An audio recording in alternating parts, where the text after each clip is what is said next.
Para poder acuñar más dinero para las tropas, los emperadores han reducido la proporción de metal precioso en cada moneda, pero eso crea más problemas de los que resuelve.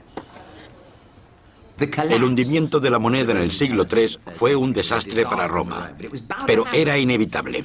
Si gobiernas un país, lo que parece más fácil para controlar la economía y mantenerla en alza es imprimir más dinero para darle a la gente todo el dinero que necesita.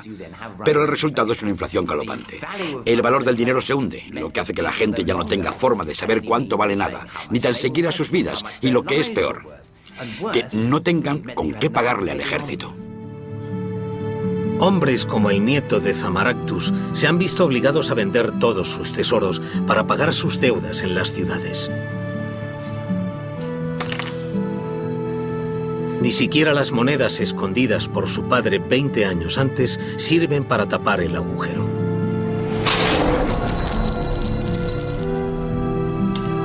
No tiene más remedio que declararse en bancarrota. Pero las cosas están a punto de empeorar aún más. En los 35 años que han pasado desde la caída de Heliogábalo, Roma ha visto pasar más de 10 emperadores, es decir, un emperador cada 3 años. Muchos murieron en guerras civiles o asesinados por sus propios soldados, pero ahora un nuevo enemigo se dispone a asestarle a Roma un golpe mortal. En el año 256, los sasánidas invaden Siria. El emperador en la época era un venerable senador llamado Valeriano que, sinceramente, no valía para su puesto. Dejó a su hijo Galieno a cargo del oeste y se dirigió al este a afrontar la amenaza persa. Valeriano intentó firmar la paz, pero en lugar de negociar, los persas lo apresaron y se lo llevaron a Babilonia. Allí se pudrió como prisionero durante 4 años, utilizado de forma humillante por el rey persa. Y cuando murió en su cautiverio, su piel fue clavada a la puerta del templo real persa. En todo el imperio, las provincias respondieron a estas noticias rebelándose. Al este, el príncipe de Palmira echó a los persas de Siria, apoderándose de sus tierras. Al oeste de los Alpes, la Galia, Gran Bretaña y España crearon el Imperio Gálico y se declararon independientes. Y las provincias del Danubio proclamaron a 2 emperadores, uno detrás del otro, que desprotegieron las fronteras para llegar a Roma. El Imperio Romano se rompía literalmente en pedazos y el único hombre capaz de rescatarlo era el hijo de Valeriano, un chico de 35 años llamado Galieno.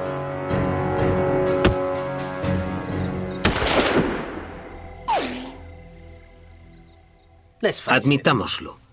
Galieno era un golfo y parece que el trono se le había subido a la cabeza. Escuchad esto. Vivía para su barriga y sus placeres, malgastaba los días y las noches entre el vino y el vicio, y dejaba que los pretendientes al trono, unos 30, destruyesen el mundo. Hasta las mujeres gobernaban mejor que él. Para ser justos, había algo que se le daba bien, era bueno podando rosas. ¿Cómo diablos pudo ser este hombre el que salvó al Imperio Romano?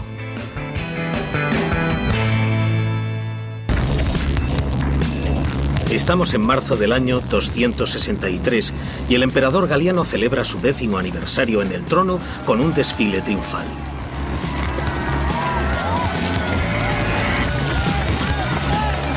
Pero todas estas celebraciones son una farsa, porque el imperio que gobierna Galieno ha perdido más de la mitad de los territorios que dominaba 10 años antes. Y en lugar de hacer algo, Galieno, como habrán adivinado, se estaba divirtiendo. ¿Cómo diablos pudo ser este el hombre que salvó al Imperio Romano? La vida de Galieno es particularmente interesante porque el escritor da una visión sesgada. ¿Ah, sí? ¿Qué visión? Es difícil aceptar nada de lo que dice sobre Galieno si no lo corroboramos con otra fuente. Igual que hoy el editor de un tabloide responde ante un propietario con unas directrices que ha de seguir si quieren conservar su empleo, los escritores de la antigua Roma debían agradar al emperador. Creo que en el caso concreto de Galieno, era una época en la que era políticamente correcto estar en contra de Galieno y a favor de sus sucesores. Lo que significa que hay que demonizar a Galieno y no mencionar nada que haya hecho para salvar al imperio. Ah, ya, esa visión.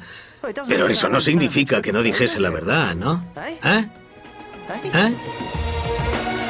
Nadie niega que vistiese con estrafalarios tonos púrpura y oro, con mangas al estilo bárbaro, y que siempre cenase en público.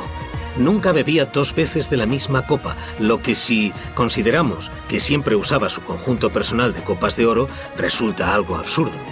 Obligaba a los senadores a asistir a sus banquetes y los rodeaba de guardaespaldas armados mientras les servía de su propio plato. Galieno sabía que vivía con una sentencia de muerte sobre su cabeza. Al fin y al cabo, todos los emperadores del siglo III debieron sentirse así. La mayoría de los emperadores duraron menos de 5 años y algunos tan solo unos meses o días. Por eso tenía que protegerse. Cenaba en público y compartía sus comidas para que, si querían envenenarlo, muriesen también. El hecho de que un emperador romano obligase a los senadores a probar su comida antes que él me parece de lo más sensato. Si yo fuese emperador de Roma y supiese que toda esa gente desea matarme, creo que haría exactamente lo mismo. Sin escrúpulos. Vale. Pero me gustaría ver cómo me explican lo de su novia. Cherchez la femme, como dirían los galos. Se encaprichó de una princesa bárbara llamada Pipa y estaba tan obsesionado por ella que ignoraba a su querida esposa Salonina en favor de placeres extranjeros. Es más, llegó a ceder parte de su imperio para que el padre de Pipa se la entregase. Es cierto, casi con toda seguridad, que Galieno aceptó a la hija de un rey germano como parte de un tratado por el que prometían solemnemente no reinvadir el imperio y actuar como tapón entre el propio imperio y otros pueblos bárbaros. Lo que tenemos aquí es una muestra de alta diplomacia, y no solo lo que quiere ver el escritor, es decir, un líder depravado del mundo romano en la cama de una bárbara. Nadie es perfecto, ninguno lo somos. Nadie puede ser siempre un ejemplo perfecto de humanidad. Por eso acaban cayendo del pedestal en el que la prensa les colocan. Y caen a veces, supongo que porque los propios medios les empujamos. Es un mundo cruel. Es culpa del diablo. La sexualidad se utiliza como un arma contra el emperador. Y esto ha pasado muchas veces, como por ejemplo con Clinton.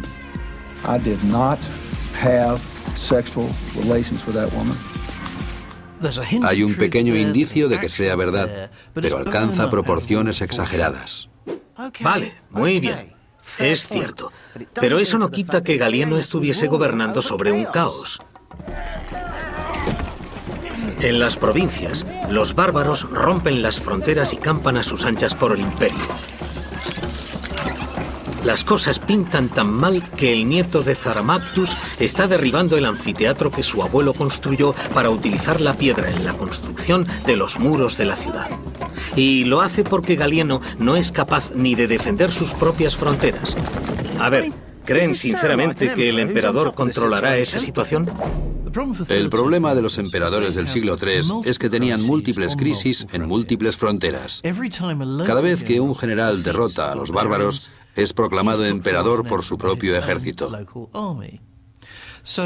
Así que Galieno tiene que defender la frontera norte de los bárbaros, pero al mismo tiempo cubrirse las espaldas de los posibles usurpadores de su trono. Está luchando en muchos frentes, contra los romanos, contra los bárbaros. No tiene tiempo para más. Si miramos un mapa y vemos a dónde fue y en qué fechas, descubrimos que Galieno fue uno de los emperadores más activos que hubo, solo que no aparece en las páginas del escritor. Muy bien. Galieno heredó el caos e hizo un par de cositas para arreglarlo. ¿Qué es ahora? ¿Un superhéroe? Lo que hay que oír.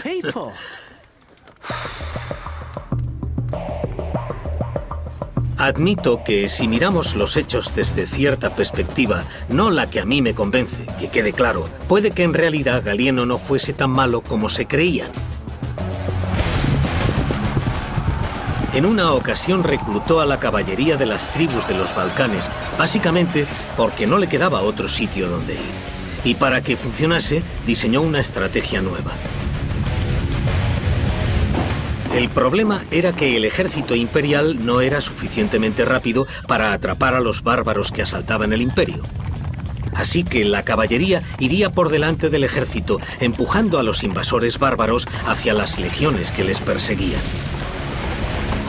No era ninguna maravilla, porque dejaba indefensas grandes franjas del imperio, pero al menos significaba que el ejército imperial podía al fin alcanzar y derrotar a los invasores.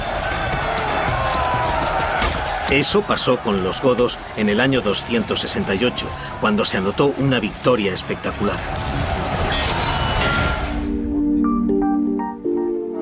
También colocó a las provincias más problemáticas bajo el mando de hombres que él mismo había ascendido. Hombres en los que confiaba, hombres que le debían toda su carrera a él. Hombres como Claudio el Gótico.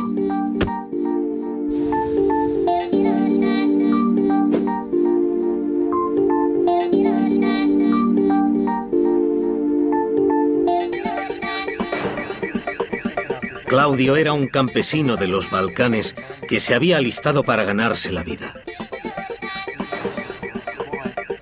Se convirtió en uno de los generales de confianza de Galieno y era uno de los candidatos a sucederle. Pero Claudio y los demás generales no estaban contentos. Galieno ha confiado la defensa de Italia a un general que no es digno de su confianza. Ahora, como Heseltine con Thatcher, el general se ha rebelado, obligándoles a abandonar sus planes y a regresar a por él.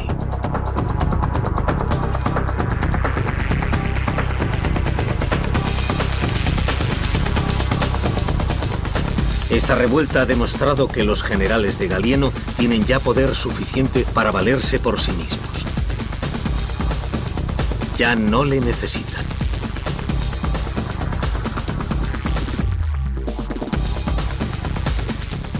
Es el año 268 y un emperador está a punto de morir.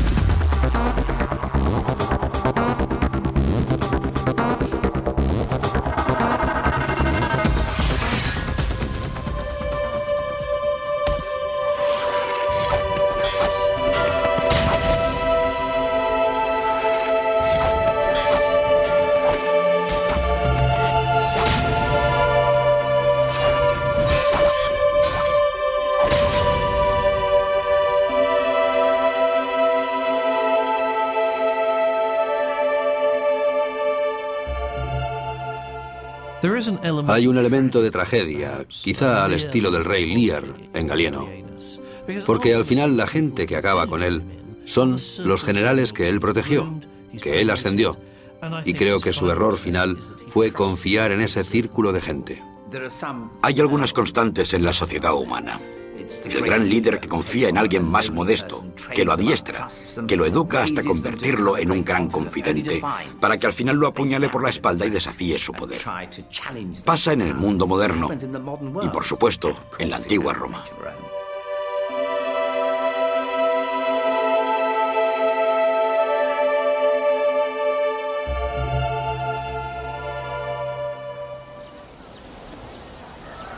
Han pasado 7 años desde la muerte de Galieno y el nieto de Zamaractus ha dejado atrás las ruinas de su fortuna para venirse a Roma a ganarse la vida.